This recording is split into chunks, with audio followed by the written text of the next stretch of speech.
Hello friends, global weekly analysis में आपका स्वागत है। आज है 15 मार्च 2026। और आपने देखा होगा कि मार्केट में कैसे डाउनफॉल आ गया।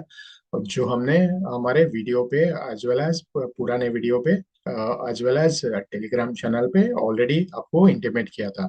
आगे जाने से पहले एक छोटा डिस्क्लेमर देखते हैं कि ये जो वीडियो है ये आपके पूरे एजुकेशन और इंफॉर्मेशन के लिए है। आप कोई भी इन्वेस्टमेंट्स डिसीजन इसके ऊपर मत ले। आपके इन्वेस्टमेंट एडवाइजर को आप कंसल्ट करो। एज वेल एज कोई भी जुरिस्डिक्शन में आप रहते हो, उस जुरिस्डिक्शन में अगर लॉ अलाउ नहीं करता है वो एसेट पे आप ट्रेड नहीं कर सकते क्योंकि jurisdiction restriction will also applicable to your country, right. So तो आपने अगर देखा होगा कि almost first February was anyway, 1 March was anyway Sunday. So हमने 1 2 मार्च को हमारे टेलीग्राम चैनल में ऑलरेडी सबको इंटीमेट किया था कि ये महीना, एंटायर महीना बहुत क्रुशियल है। तो ये फर्स्ट आवर का one candle as well as one day का कैंडल, आप time when this is very very crucial time candle, और उसको पकड़ के आप पूरा ट्रेड को आगे करके करके लेके जा सकते हैं।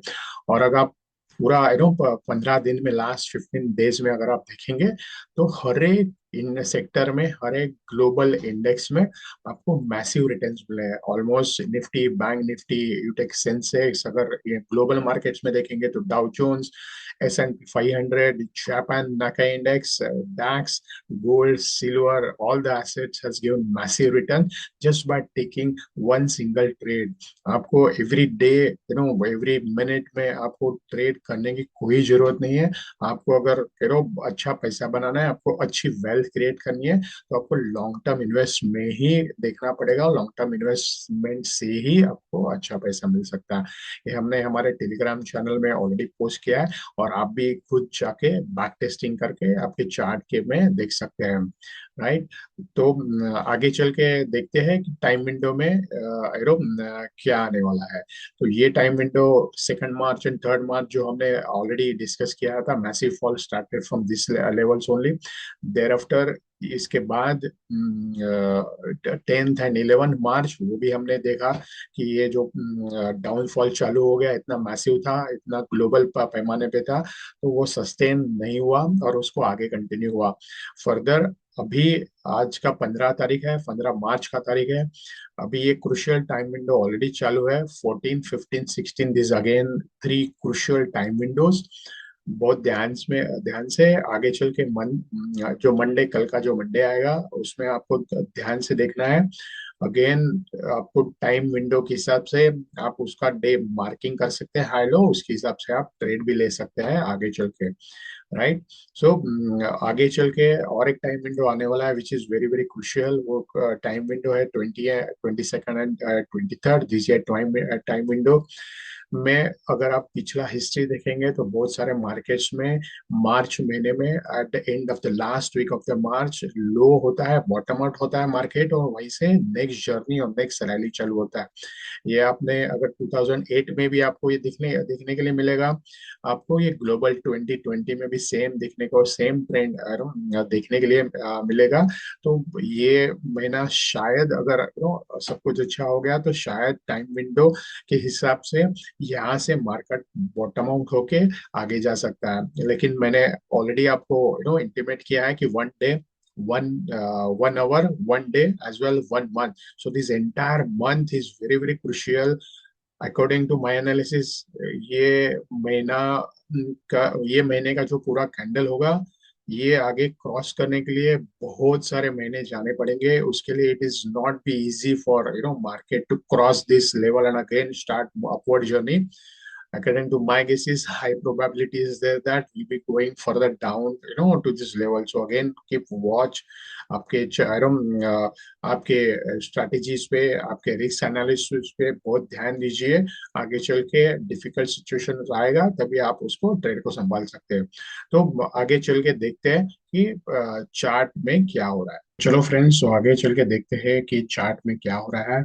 ये अभी आपके सामने जो चार्ट है, डाउ जोन्स का चार्ट है और ये डेली चार्ट है। डाउ जोन्स में अगर आप देखेंगे तो पूरे फरवरी से ही डाउनफॉल चालू हो गया और वो 2 मार्च 3 मार्च के बाद एग्रीवेट होके और कंटिन्यू हो गया और अभी भी वो डाउनफॉल ही चल रहा है। उसमें अगर देखेंगे तो 45,750 का लेवल में थोड़ा सपोर्ट आने की संभावना है, लेकिन अगर वो सपोर्ट भी टूट गया तो शायद 42,500 में भी लेवल आ सकता है। आगे चल के S&P 500 देखेंगे तो S&P 500, डाउ जोन्स, ये सब अमेरिकन इंडेक्स है। उसमें भी आप देखेंगे तो सिमिलर सिचुएशन, जो डिस्ट्रीब्यूशन हो रहा था ऊपर के लेवल पे, उसके बाद डाउनफॉल चालू हो गया। डाउनफॉल आने के बाद अभी 6,500 लेवल पे सपोर्ट आ सकता है, लेकिन अगर वो सपोर्ट भी उसका टूट गया तो शायद 6,100 और मे बी 6,000 लेवल में भी हमको दिखा सकता है।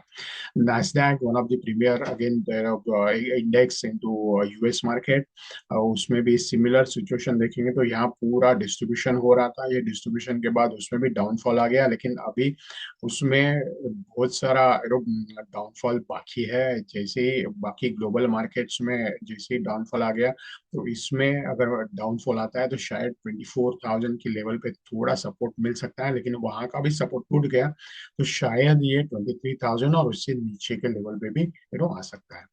निकाई का इंडेक्स, निकाई इंडेक्स, जापानीज इंडेक्स, उसी में भी अगर देखेंगे तो ऑलमोस्ट फरवरी से पूरा डाउनफॉल चालू हो गया।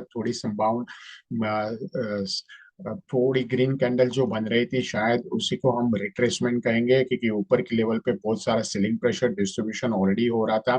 तो अभी निकेई इंडेक्स के लिए नीचे लेवल देखेंगे तो 45,000 के लेवल में शायद वो आ सकता है। अगर ग्लोबल मार्केट का प्रेशर बढ़ गया अगर ये हफ्ते में, तो शायद वो लेवल भी हमें वो दिखा सकता है। सिमिलर सिचुएशन कोस्पी में भी सिमिलर सिचुएशन में आ रही है।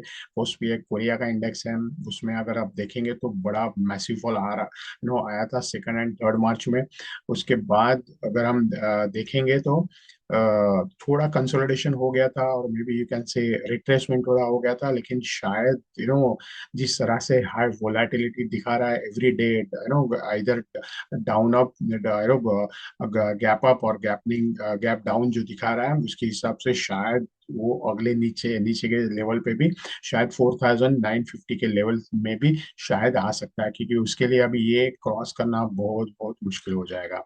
सिमिलर सिचुएशन डैक्स में भी आ रही है। डैक्स का जो जर्मनी का इंडेक्स है उसमें भी अगर आप देखेंगे तो सिमिलर सिचुएशन में डाउनफॉल कंटिन्यू हो रहा है। सिमिलर हाई वोलेटिलिटी के साथ शायद वो 22,750 में भी सपोर्ट ले सकता है। और सिमिलर सिचुएशन में आप देखेंगे तो यूके एंड इंडेक्स भी सिमिलर सिचुएशन में है।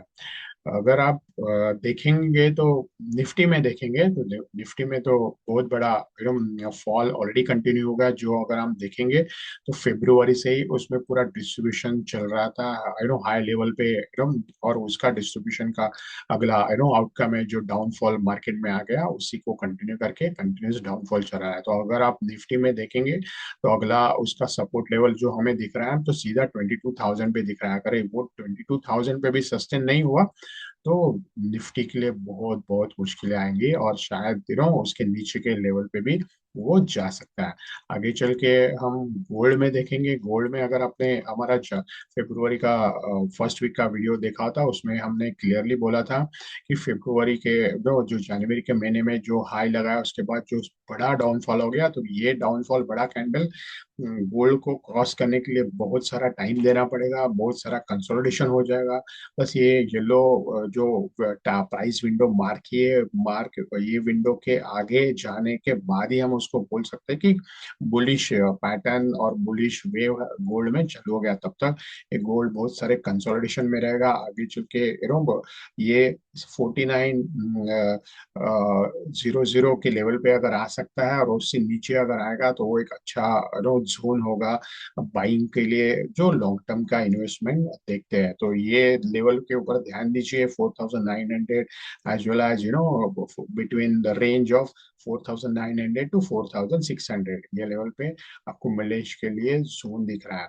सेकेंडली सिमिलर सिचुएशन अगर हम देखेंगे तो सिल्वर में भी ऐसे ही हो रहा है। सिल्वर में तो एग्जैक्टली ज्ञान नंबर पे रेजिस्टेंस दिखा है, जो 121 लेवल जो अपना ज्ञान नंबर है वहीं से आके डाउनफॉल आके सीधा रुक गया 81। तो अभी ये जो रेड कैंडल बड़ा दिख रहे हैं उसको क्रॉस करने के लिए बहुत सारा समय देना पड़ेगा सिल्वर के लिए, बहुत सारा टाइम जाएगा। और तब तक ये सिल्वर शायद कंसोलिडेशन जोन में रहेगा और शायद निचले स्तर भी थोड़े दिखा सकते हैं अगर मार्केट का ज्यादा प्रेशर आ गया तो। आगे चल के उसको हम ब्रेंट क्रूड ऑयल में भी देखेंगे। ब्रेंट क्रूड फ्यूचर में बेसिकली सिमिलर वे ज्ञान नंबर्स रिस्पेक्ट करते हुए उसने 121 के नजदीक में हाई लगा के वहां से नीचे आके 91 पे रुक गया। अभी अगला पड़ाव में उसको 108 पे बहुत बड़ा रेजिस्टेंस आ सकता है। उसके बाद अगर हम देखेंगे यूरो यूएसडी यूरो जो फॉरेक्स प्लेयर है उसमें भी सिमिलर डाउनफॉल आ गया एंड लेवल्स अभी भी उसके आने बाकी है। जो 1.11 लेवल है उसमें शायद सस्टेन करने की संभावना है।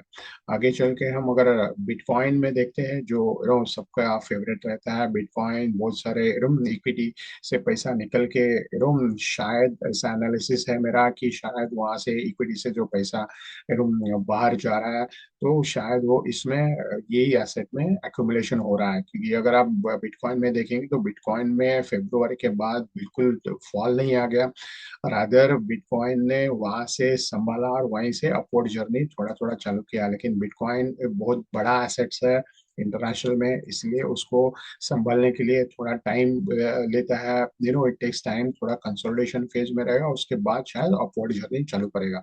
तो ये जो लेवल है 69,000 एंड 64,000, ये जो प्राइस विंडो है इसके ऊपर आप ध्यान रखिए। ये शायद एक बड़ा एक्यूमुलेशन का जोन होगा। उसके बाद अगर बिटकॉइन के बाद अगर देखेंगे तो सोलाना और इथरम, एक्सआरपी, बीएनबी सब में सिमिलर सिचुएशन है। तो I think this is the time one should look for accumulation into the digital assets। तो देखते हैं आगे चल के क्या होने वाला है। तो thank you very much for giving your attention. If at all you want to join our telegram channel for regular updates, the link has been given in the description, you can join into that। Thank you very much. हम आगे चल के मिलते हैं अगले हफ्ते। Thank you.